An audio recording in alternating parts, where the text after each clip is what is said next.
le fait de partager cette aventure-là, en fait, en montagne avec des gens très différents. Moi, d'habitude, je suis en montagne avec des montagnards, quoi, principalement. Et ouais, du coup, c'était chouette.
J'ai très mal dormi cette nuit. Je suis fatiguée.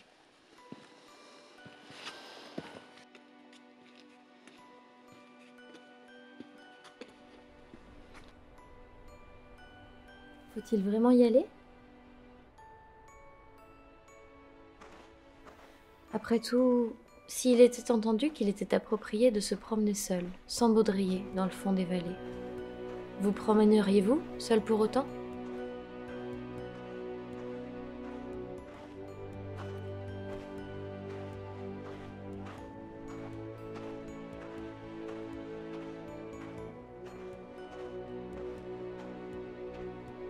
J'ai cru voir un gypaète avec un gilet courir dans cette étrange vallée. Suis-je en train de rêver? Là, l'avez-vous vu?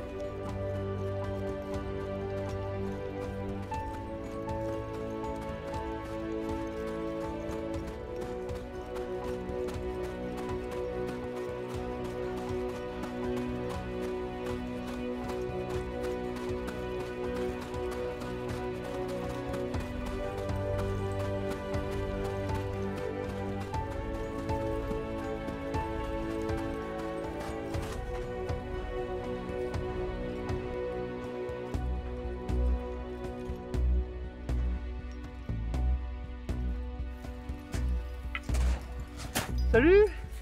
Et qu'est-ce que tu fais là? J'aimerais bien profiter de la journée, grimper, tout ça. Ok, ça marche. Je te préviens, par contre, on n'a pas que ça à faire. Hein. Comment ça? On va pas se la couler douce là. Allez, on fixe ça. Oui, ok. Dépêche-toi un peu.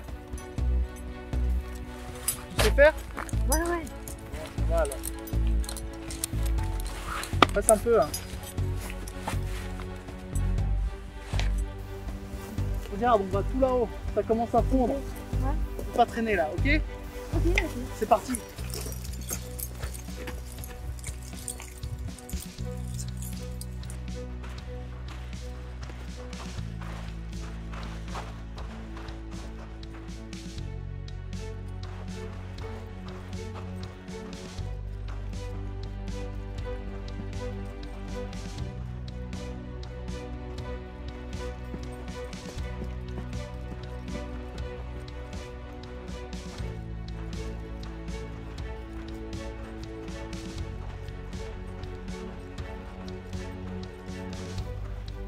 Allez, on est pressé là, dépêche-toi. Regarde Alice, dans la neige, là, une grotte.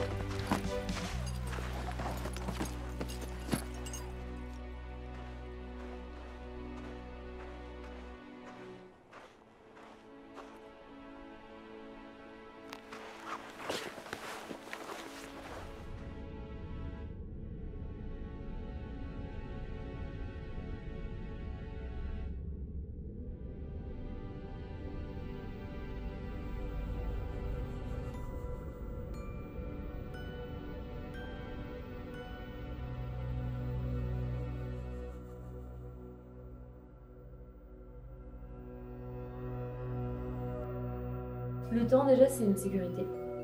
Parce que en montagne, selon la course qu'on prévoit, selon l'altitude, selon tout ça, la nuit, il faut être rentré, quoi. Il faut être à l'abri et donc le temps, c'est une sécurité. Il faut savoir rentrer à temps, justement. Donc il y a toujours un petit terme d'horaire, quoi qu'on fasse en montagne. Moi, je pense que c'est un peu une tendance sociétale qui envahit un peu la montagne. C'est censé être un milieu d'aventure où voilà, tu partages. Et en fait, t'as cette consommation qui se passe dans les vallées, en ville, où tout de suite, il faut tout de suite, mais sauf que la montagne, c'est pas tout de suite. La glace, elle est pas formée, c'est pas la bonne condition, c'est pas... En fait, il faut être au bon moment, au bon jour, quoi. Et ça, si tu respectes pas ça, bah, tu peux pas amener la consommation de montagne, tu vas risquer. Et du coup, je pense que c'est... Ouais, ça crée une part de danger d'amener cette consommation. Parce que c'est pas régi par ces règles là-haut, à mon sens. Il y a une mode de faire toujours plus dur, machin. Mais comme je disais tout à l'heure, pour moi, on est tous dedans. Enfin, en cascade, bah, tu grimpes du 4, tu ferais bien du 5 quand même. Et en grimpe, tu fais du 6, mais tu ferais bien du 7. Et au lieu de faire 2000 de dénivelé, tu ferais bien 3000. On veut tous aller toujours un peu plus haut.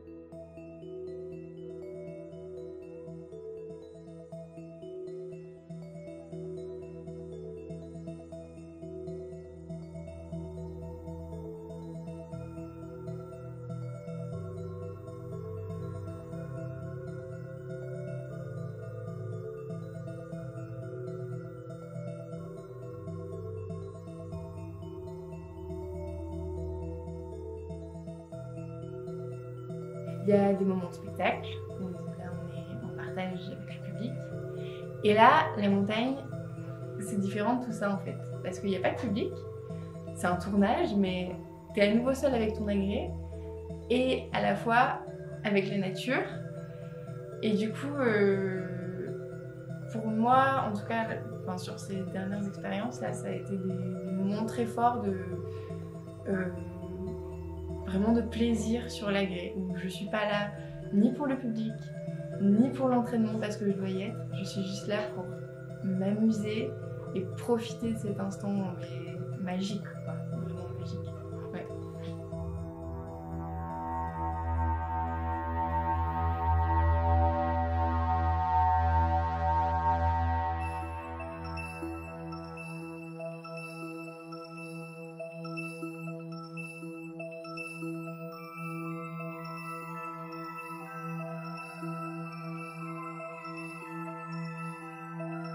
Comme je pratique déjà l'aérien via la corde lisse et le tissu, il y a plein de choses techniques qui se rapprochent, qui font que j'étais pas perdue, même si c'était une première fois pour moi. Après, il y a aussi l'environnement, le fait qu'on soit en l'air, qui font qu'on est un peu plus crispé, qu'on a peur, qu'on ose moins... Enfin, en tout cas, moi, j'ai moins osé faire de choses. Et puis ça réagit pas pareil avec l'élasticité, avec puis même l'agré en lui-même, c'est une nouvelle sensation. Mais je crois que ce que j'ai préféré, c'est vraiment quand on se renverse et qu'on voit le paysage complètement dans l'autre sens. La montagne à l'envers, même là comme il y avait plusieurs étages avec des artistes à plusieurs étages, de voir les autres en dessous à l'envers, enfin on comprend plus rien. Il y a un peu de lâcher prise à un moment, on oublie qu'on est suspendu au-dessus du vide et tout ça, et puis il y a des nouvelles images et on décroche un peu. On a un peu froid et après on repart sur une main courante mais avec les pieds qui glissent. Du coup je tenais pas, en plus tu me disais non faut pas que tu tombes. Du coup j'avais peur de tomber. Et après, une fois qu'on arrive là-haut, hop, une dernière montée sur corde. Et enfin, on arrive. Et là, on est posé. Bon, bah maintenant, il faut que je me réchauffe parce qu'il faut que je monte sur le tissu juste après.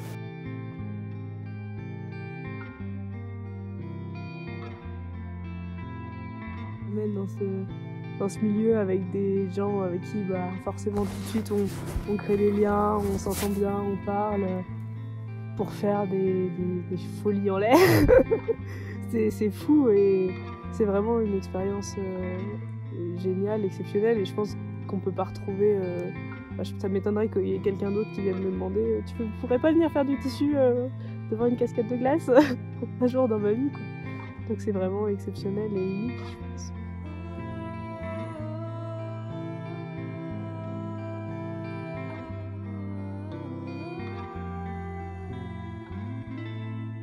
Moi j'ai vécu des sensations qui étaient folles. Après je me suis sentie toute petite quand t'es en haut d'une cascade, t'as la montagne autour de toi, en fait j'ai du mal aussi à réaliser que je pense que j'étais là-haut.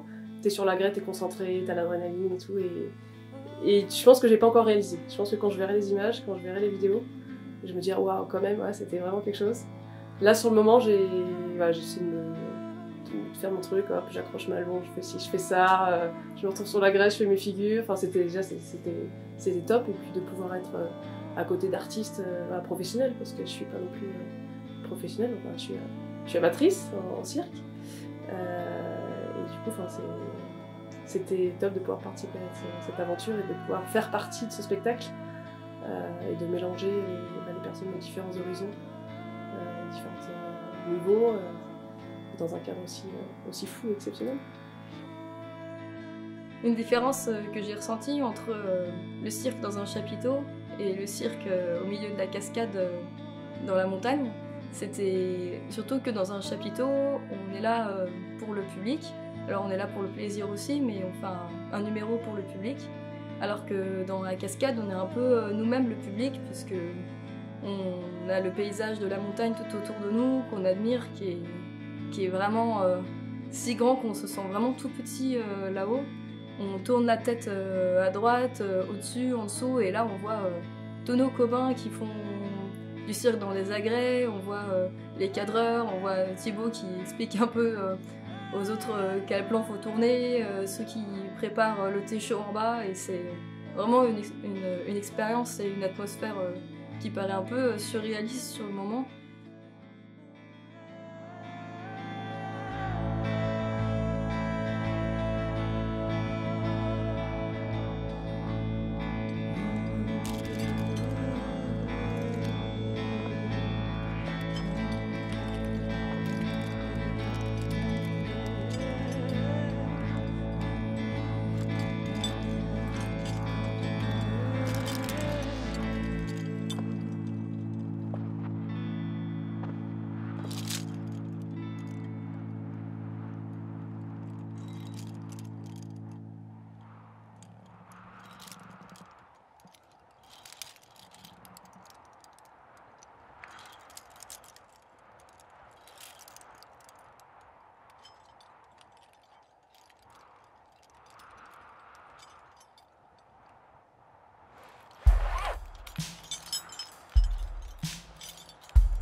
De la montagne avec quelqu'un, je trouve que t'apprends très vite à le connaître, quoi.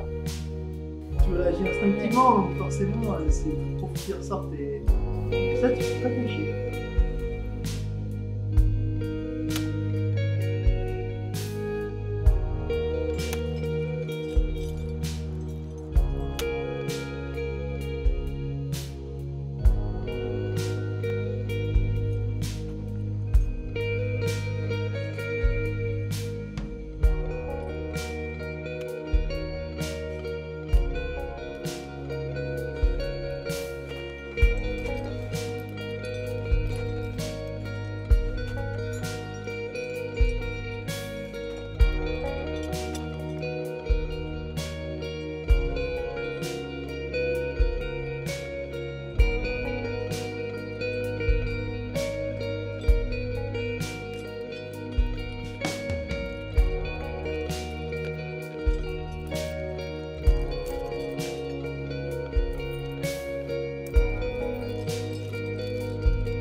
20 grand max. Tu m'accorderas 50 au moins. Ok, ouais. Voire 60, Oui, ouais, oui. 50. Voilà. Et 80. Ouais. Si la dernière. Moins. Voilà. Il y a un rappel de 50 déjà du. De là à de là. Ouais, il y a déjà 50 là. Après, tu rajoutes les 20. Putain, 20, 25. Non, mais 80, ça m'arrange mieux dans ma Inch'Allah. chambre. On a vu des Mongols sur des corps. Non, en fait, c'est les artistes, c'est J'étais un bout de bras, mon gars. J'étais pendu dans la corde. Et j'étais là et je tirais là-dessus. Je m'accrochais au caillou. Attends, vas-y, prends-moi. Tu sais, là. Oh. Ah.